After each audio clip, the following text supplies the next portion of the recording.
Not all churches agree with what to do. I know when we drive from mountains, we were over this week for a short time.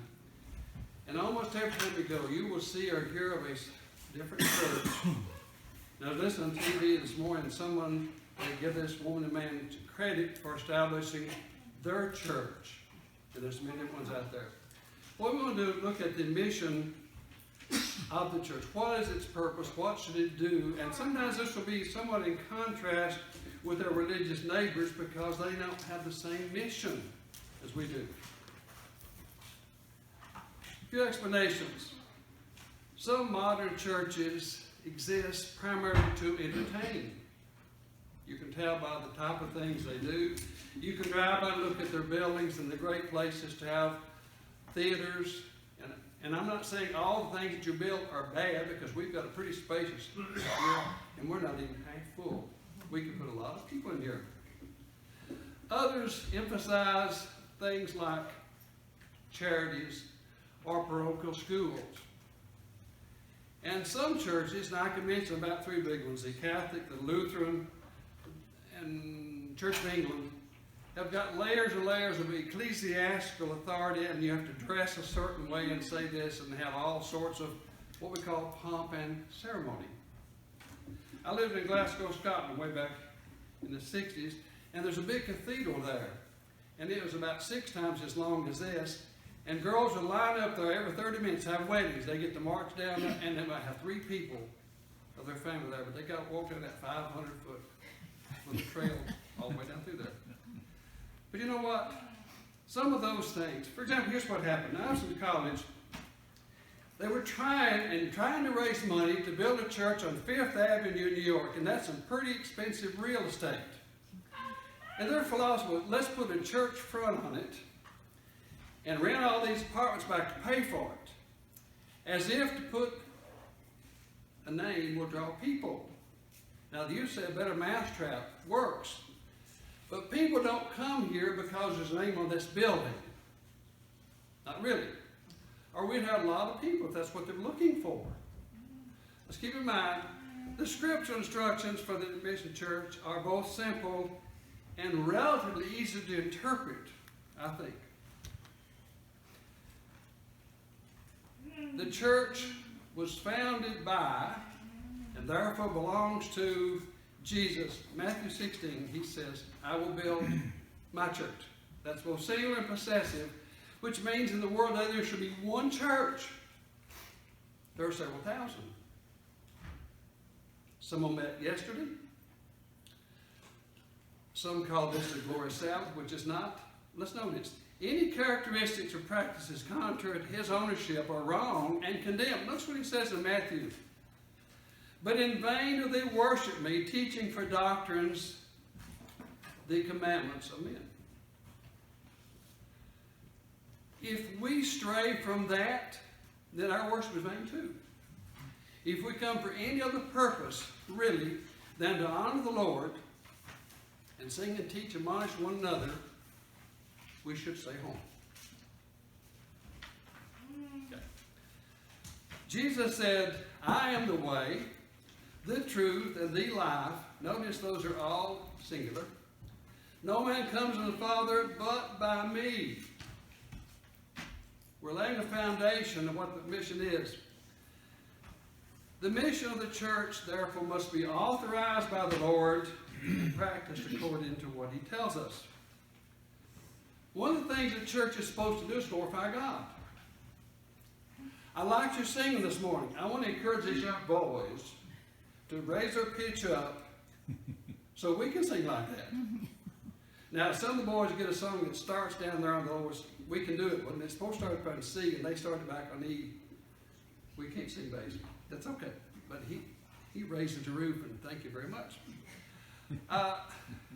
Sometimes, and Joy has mentioned this in particular, she was talking to somebody and he says, I'm a Baptist. She says, I'm a Christian. Nobody said, I'm a Christian too.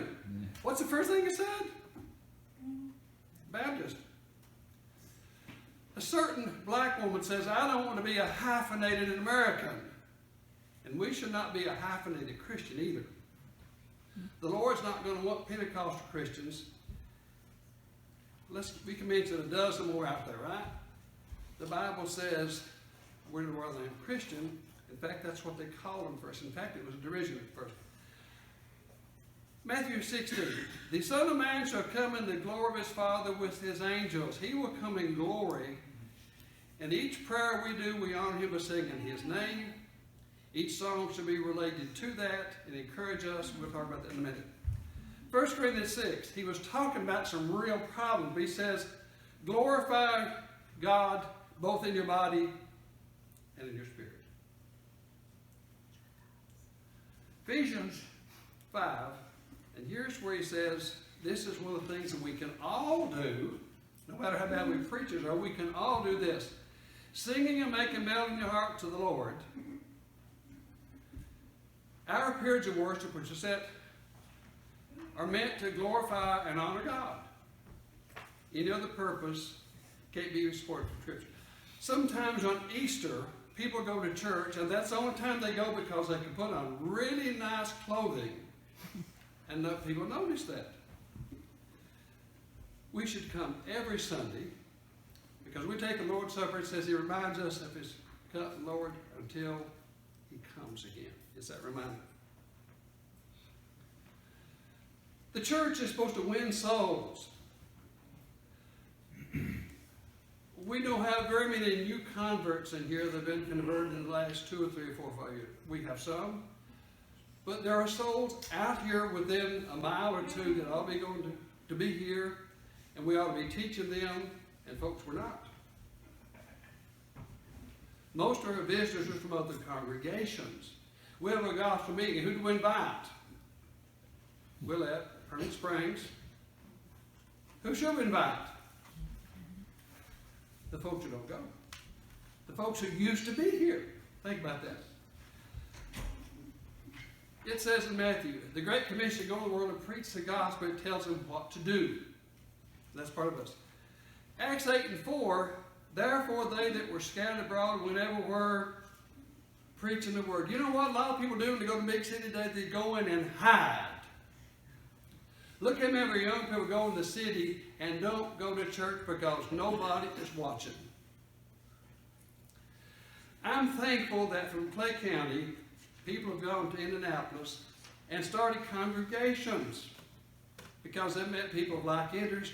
And some of those churches in Indianapolis were started from people from Clay County. We're ready for that.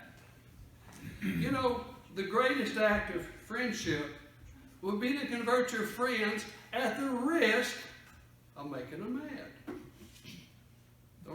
Some friendships are destroyed when you bring up religion. It's not popular. But what about their soul? We sing a song, you never mentioned him to me. Maybe we didn't.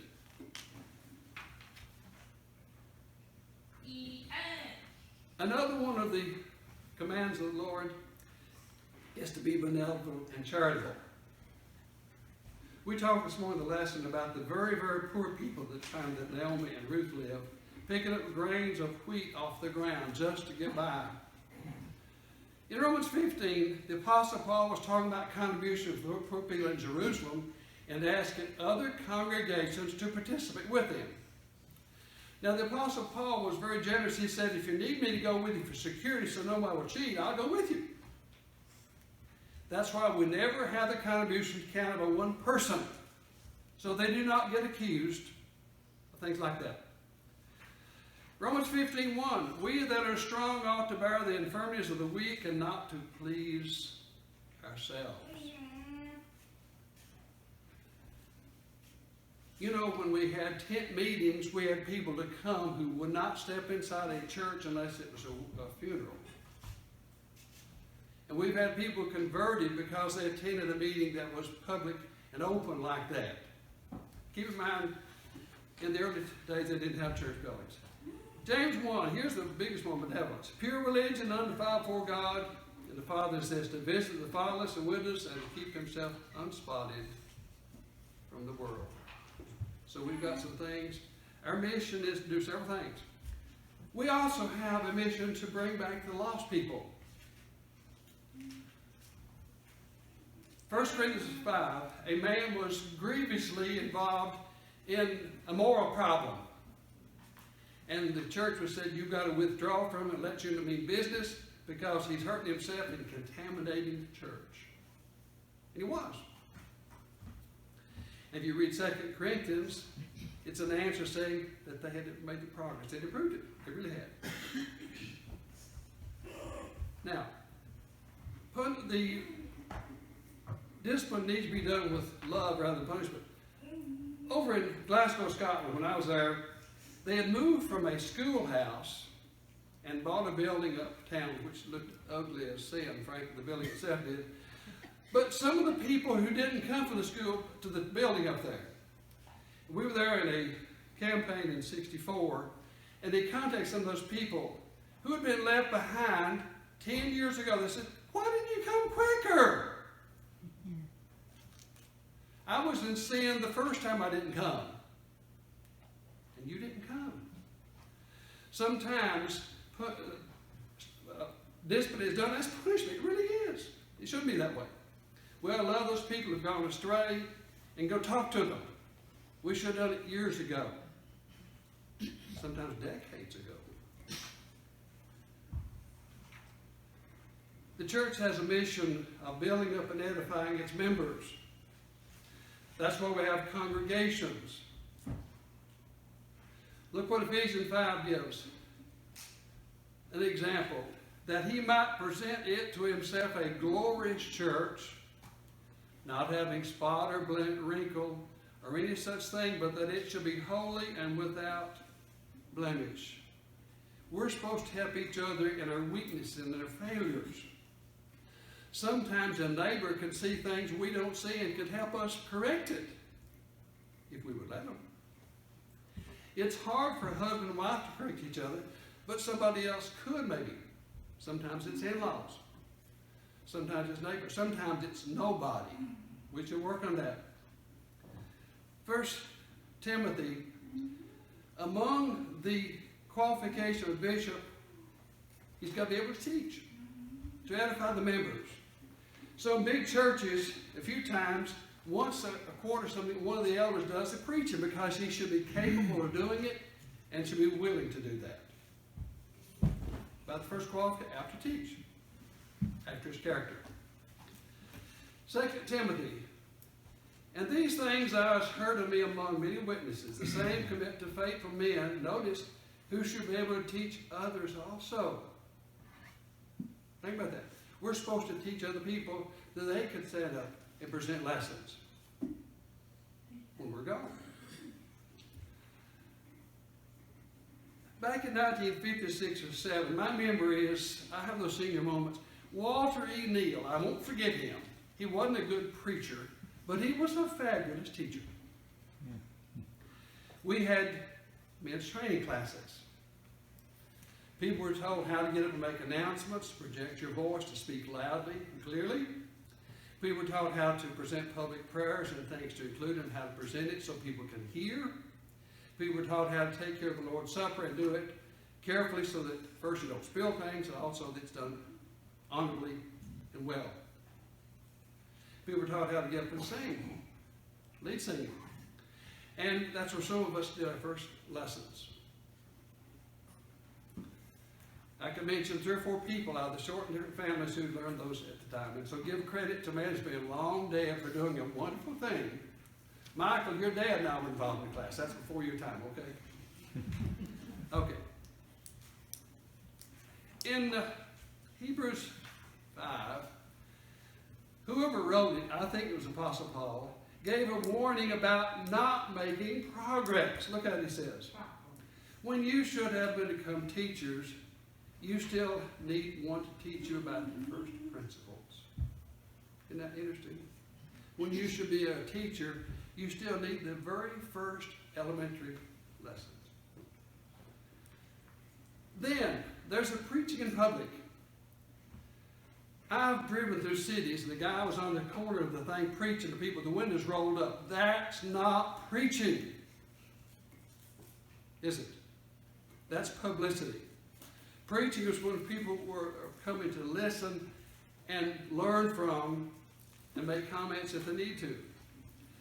If you've been to a black congregation, not only does a preacher preach, but the people who listen say what? Amen.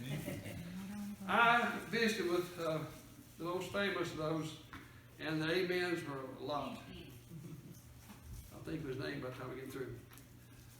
The role the preacher is given in Romans, but among other things, it says, how shall they hear without a preacher? I think the Apostle Paul was an effective preacher. He said he had trouble with his eyesight, I believe in that. He probably wouldn't use what I'm using today. In Colossians 3, here's something we can all do. It says, teaching and admonishing one another. We do that. And the better we do it, where people can understand it, it will resonate in our hearts. And some of these songs we may remember to get home. If it's on your mind, it's a great thing. You all do that. It does something else. When the church first got started, back in Acts chapter 3, it said several things about it. There was a great confusion among churches about there, and some will think it started during the time of John the Baptist, don't they? Some think their church can start yesterday, and they do. But if we look carefully, the Bible can give us reassurance that the church started on Pentecost after the Lord's resurrection. Pentecost means 50th day. So you go from a Saturday to a Sunday, that's 49 plus 1, that's 50 days, Pentecost, the festival. You know, at first, all the believers were Jewish people. That was a problem. Until Cornelius came in. Some of them insisted, and the Apostle Paul had to deal with that. Some of the Jewish people says you can be a Christian if you're a good Jew first. Some of our religious neighbors said, well, you can be that if you're this also. Brethren, that's called bigamy. That's being married to two women at the same time, and you can't do that. You can't be in two churches and have it like that.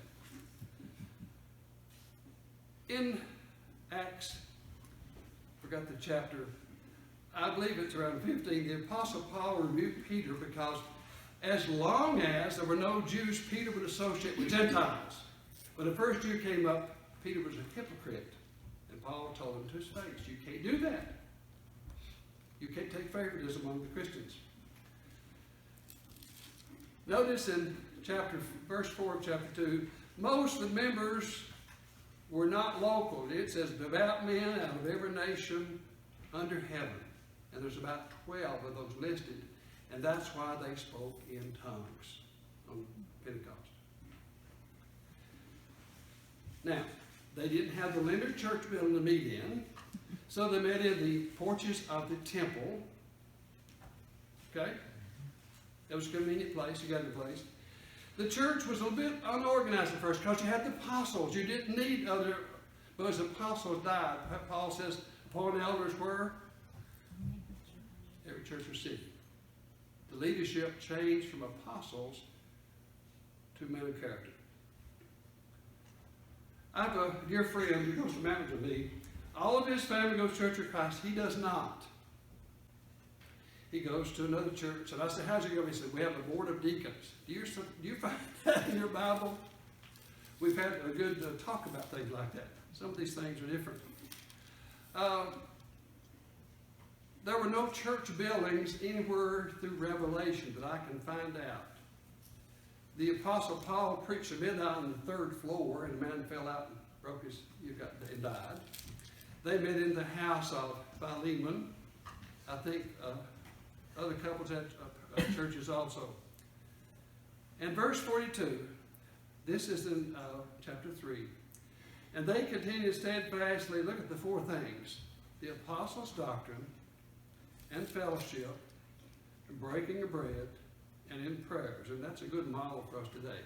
We came here today to deal with the doctrine of the Gospels and the epistles. We have a measure of fellowship, coming and going and talking. Next week it'll be an outdoor fellowship of a meal together. And then breaking of bread refers to the Lord's Supper. I don't know why it is that some of them have The Lord said about every as often as I preach, every fifth Sunday. Said it becomes commonplace. But the Apostle Paul tells us in Acts about 20, he waited till the Lord's Day in a certain place so that he had Lord's Supper. He knew to be there, and he went, the Son was going to be there. And those who travel often look ahead. If you look ahead, you can find where there's a church that you can meet with on the road, most places. Good model for us. Now, the church has a mission that's collective. That's what we do together for each other and for people out there. But you can't have the mission of the Lord if you don't belong to Him. You have to be a child of God to inherit. The Lord has made a will. It includes only His children. Today, if you're not a Christian, we're going to sing a song to encourage you. We're going to give you opportunity. And those of you who have waited a long time, we do not know that we might not be here again. But if you're putting off becoming a Christian, you're missing some of the important peace of mind and satisfaction and security and hope that you could have anywhere. If you come and see together.